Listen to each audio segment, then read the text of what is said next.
الحمدللہ وکفیٰ والصلاۃ والسلام علی من لا نبی بعدہ۔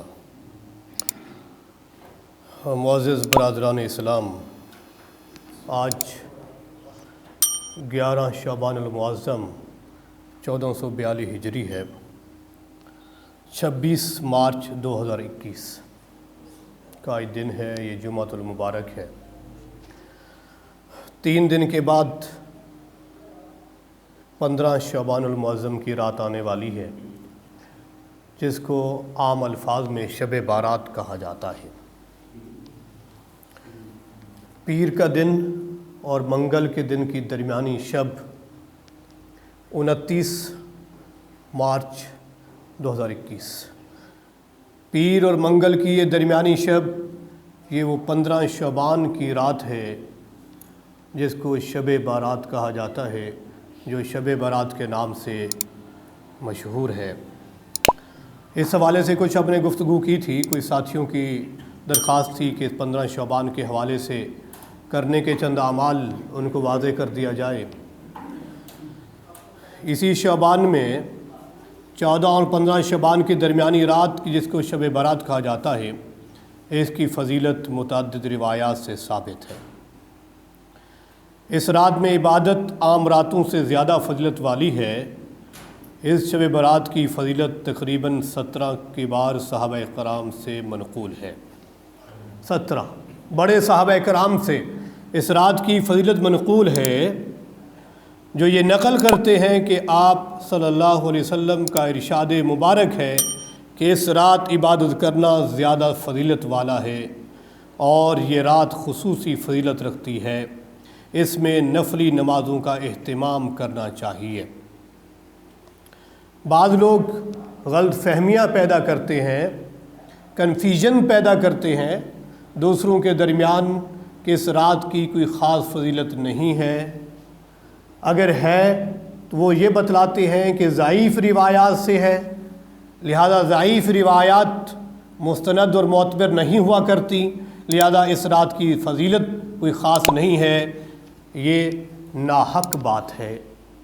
یہ لوگ حق سے ہٹ کر یہ گفتگو فرماتے ہیں، وگرنہ محققین نے 17 کبار صحابہ کرام کے حوالے سے اس رات کی فضیلت کو نقل کیا ہے۔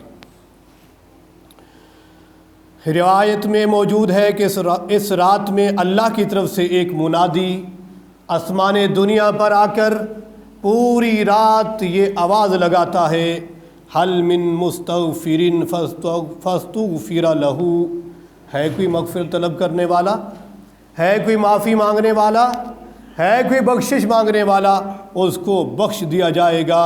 حل من مبتل فاعافیہ، ہے کوئی عافیت مانگنے والا، ہے کوئی سلامتی مانگنے والا، ہے کوئی رزق کی برکت مانگنے والا، ہے کوئی اولاد مانگنے والا، ہے کوئی غموں سے نجات مانگنے والا، ان کو عافیت دے دی جائے گی۔ یہ حدیث قدسی ہے، یہ اللہ کی طرف سے فرشتے متعین ہیں جو اس رات میں آسمان دنیا پر تشریف لاتے ہیں۔ ایک وہ روایت آپ کو ذہن نشین فرما لینی چاہیے کہ آقا دو جہاں آمنہ کے در یتیم کا ارشاد گرامی ہے کہ اس رات میں قبیلہ کلب کی بکریوں کے بالوں کی تعداد کے بقدر لوگوں کی معافی اور جہنم سے نجات دی جاتی ہے۔ قبیلہ کلب کی بکریوں کی صرف بات نہیں ہو رہی، بکریوں پر جتنے بال ہیں ان بالوں کی تعداد کے برابر اس رات میں بخشش مانگنے والوں کو بخشش دے دی جاتی ہے۔ ایک بکری پر لاکھوں بال ہوتے ہیں، اور قبیلہ کلب کا جو کمزور شخص ہوتا تھا، کم مالدار، سب سے کمزور شخص، اس کے بعد بھی کم از کم 1000 بکریاں ہوا کرتی تھیں۔ بڑا قبیلہ تھا، بڑے بکریوں کے ریوڑ تھے۔ تو اللہ کے نبی نے ارشاد فرمایا کہ اس شب بارات کی رات میں، 15 شعبان کی رات میں، جتنا قبیلہ کلب کے پاس بکریاں ہیں، ان بکریوں پر جتنے بال ہیں، اتنے لوگوں کو جہنم سے نجات ملتی ہے، ان کی بخشش کی جاتی ہے۔ حدیث مبارک کے اندر یہ بھی موجود کہ سال بھر کے ہر آدمی کے معاملات اسی رات میں فرشتوں کے سپرد کر دیے جاتے ہیں۔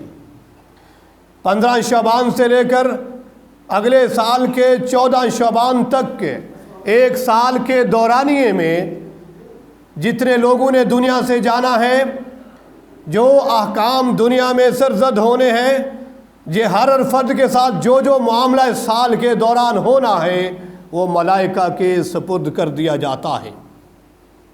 اس حوالے سے بھی یہ رات بڑی برکت و فضیلت والی ہے کہ سال بھر کے اعمال اور احکام اور آپ کے ایک شخص کے متعلق جو اللہ کے فیصلے ہیں وہ فرشتوں کے سپرد کیے جا رہے ہیں۔ کتنا خوش قسمت ہوگا وہ شخص جب اس کے فیصلے کیے جا رہے ہوں، وہ اللہ کے سامنے گڑ گڑا رہا ہو، وہ اللہ کے سامنے سجدہ ریز ہو، وہ اللہ کے سامنے جھک کر اپنی پیشانی کو زمین پر رکھ کر اللہ سے معافی مانگ رہا ہو، اللہ سے مغفرت مانگ رہا ہو، اللہ سے جنت مانگ رہا ہو، اللہ سے جہنم سے چھٹکارا مانگ رہا ہو، اللہ سے رزق حلال کی برکتیں مانگ رہا ہو، وہ خوش قسمت ہے۔ تو جو فرمائیے گا شعبان کی یہ 15ویں رات میں جیسا کہ عرض کیا جا چکا پہلے بھی ایک روایت کہ سال بھر کے تمام کاموں کا فیصلہ اسی رات میں کیا جاتا ہے۔ اسی رات میں پہلے فیصلے کیے جاتے ہیں، پھر رات کے آخری پہر میں صبح صادق ہوتے ہی یہ فیصلے فرشتوں کے سپرد کر دیے جاتے ہیں۔ اسی رات میں فیصلہ ہوتا ہے کس کی موت ہونی ہے، کس بچے نے کہاں پیدا ہونا ہے، کس کی نکاح اور شادی ہونی ہے، کس نے حج و عمرہ کرنا ہے، کس کو غربت ملنی ہے، کس کو امارت ملنی ہے، کس کو بخشش کا پروانہ دیا جا رہا ہے، کس کو جنت کا ٹکٹ دیا جا رہا ہے، کس کے رزق میں برکتیں اتاری جا رہی ہیں، کس کی نسلوں میں برکتیں دی جا رہی ہیں، اور تمام امور دیگر جو ہم ذکر نہیں کر پا رہے وہ سبھی اسی رات میں اور اسی ماہ میں طے پاتے ہیں۔ بڑی فضیلت والی رات ہے یہ۔ تو جو فرمائیے گا ان ساری روایات کو جمع کرنے کے بعد جو شب برات کے موضوع پر، جو شب برات کی فضیلت و اہمیت پر روایات موجود ہیں، ان سب روایات کا جائزہ لینے کے بعد محققین، علماء و محدثین نے حدیث کی روشنی اور حدیث کی پیرائے میں آ کر 4 اعمال کرنے کی ترغیب دی ہے کہ اس رات میں خلاصہ یہ نکلتا ہے، شب برات کی رات کی فضیلت کے متعلق جو روایات ہیں ان کا جائزہ لینے کے بعد خلاصہ 4 اعمال نکلتے ہیں کہ اس رات میں 4 اعمال کیے جانے چاہیے۔ ضروری نہیں کہ پوری رات ہو، خوش قسمت ہے وہ شخص جو پوری رات جاگ کر یہ عبادت کرتا ہے، لیکن ضروری نہیں ہے۔ جتنی ہمت ہے، بساط ہے، قوت ہے، اتنا وقت جاگ لیجئے، اتنی عبادت کر لیجئے۔ 4 اعمال اس رات میں کرنے کے ہیں، وہ 4 اعمال یہ ہیں۔ سب سے پہلا عمل یہ ہے، حدیث میں بھی موجود، کہ اس رات میں لمبے لمبے نوافل پڑھے جائیں، اللہ کے سامنے کھڑا ہو جایا جائے، مسجد میں ہو جائیں سب سے بہتر، نہ جا سکے مسجد میں کوئی بات نہیں، جہاں آپ کو جگہ ملے، جہاں آپ کو کھڑے ہونے کا موقع ملے، لمبے لمبے نوافل اللہ کے حضور پیش کیے جائیں۔ صحابہ کرام بعد دفعے ایسی لمبی نمازیں پڑھا کرتے تھے، ایسی لمبی نمازیں پڑھا کرتے تھے دن کے اوقات میں کہ پرندے بھی آ کر ان کے اوپر بیٹھ جایا کرتے تھے۔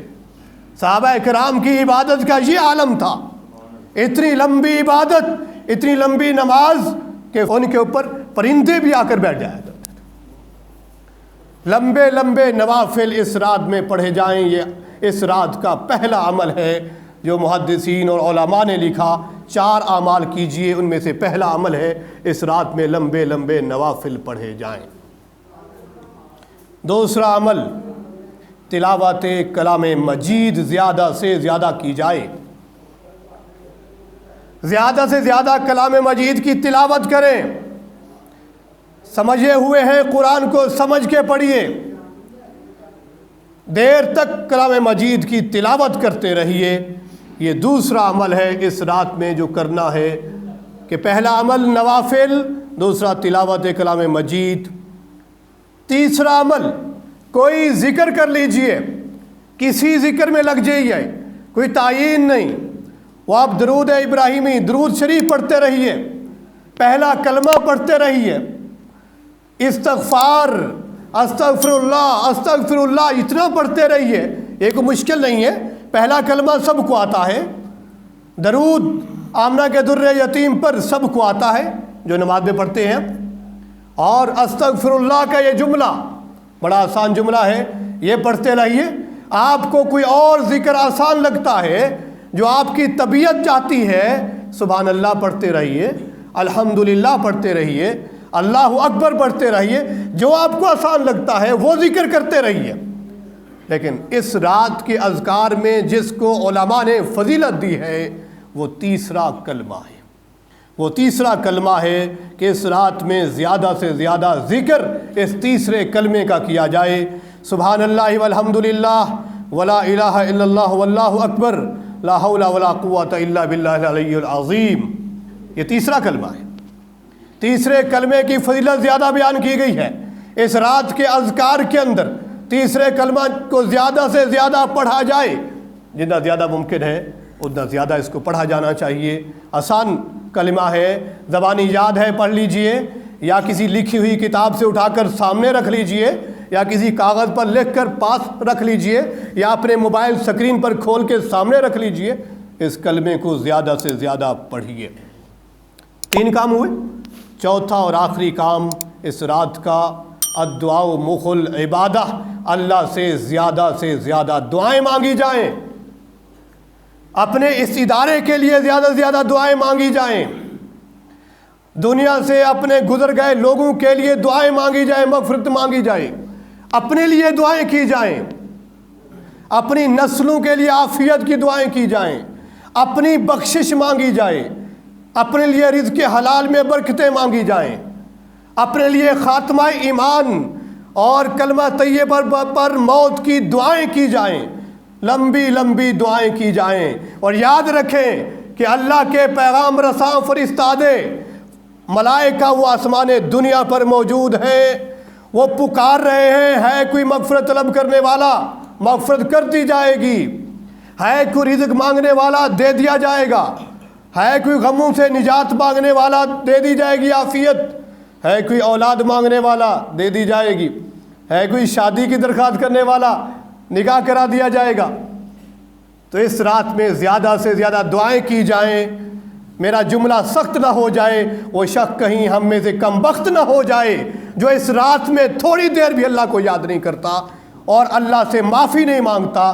یاد رکھیں جو حدیث میں موجود ہے، اپنے مسلمان بھائی سے حسد رکھنے والا، کینہ رکھنے والا، بغض رکھنے والا، شرک کرنے والا اور ناحق قتل کرنے والا، ان کی معافی نہیں ہوگی۔ اپنے مسلمان بھائی سے جو دل میں کینہ رکھتا ہے، بغض رکھتا ہے، عداوت رکھتا ہے، دشمنی رکھتا ہے، ناحق کسی کو قتل کیا ہے یا شرک کا ارتکاب کرتا ہے، ایسے شخص کی معافی نہیں ہے۔ پہلے ان اعمال سے توبہ کرے، برے اعمال سے، اور ناحق قتل کیا ہے تو معافی مانگے، معاف کروائے، یا ان کا خون بہا دیت ادا کرے، وگرنہ اس شخص کی معافی اس رات میں بھی نہیں ہوگی۔ اس رات میں بھی مشکل ہو جائے گا، عافیت نہیں ہوگی۔ دیکھیے حدیث کے الفاظ یہ ہیں کہ اپنے مسلمان بھائی سے بغض اور کینہ رکھنے والے کی بخشش نہیں ہوتی۔ کس سے؟ اپنے مسلمان بھائی سے۔ تو اس سے یہ ذہن میں رکھیے، کوئی شخص اپنے حقیقی بھائی سے بغض رکھتا ہے، اپنے حقیقی بھائی سے کینہ رکھتا ہے، اپنے حقیقی بھائی سے عداوت رکھتا ہے، اس کی بخشش کہاں ہوگی؟ بھائی کا حق تو بعد میں ہے، ذرا اور آگے بڑھیے۔ جو اپنے والدین کی نافرمانی کرتا ہے، جو والدین سے کینہ رکھتا ہے، اپنے والدین سے بغض رکھتا ہے، اس شخص کی بخشش کہاں ہو سکتی ہے؟ ہمیں پہلے اپنے سیئات کا جائزہ لینا ہوگا، اپنی معاصی کا جائزہ لینا ہوگا، اپنے گناہوں کا جائزہ لے کر ان کی توبہ کرنی ہوگی اللہ کے سامنے۔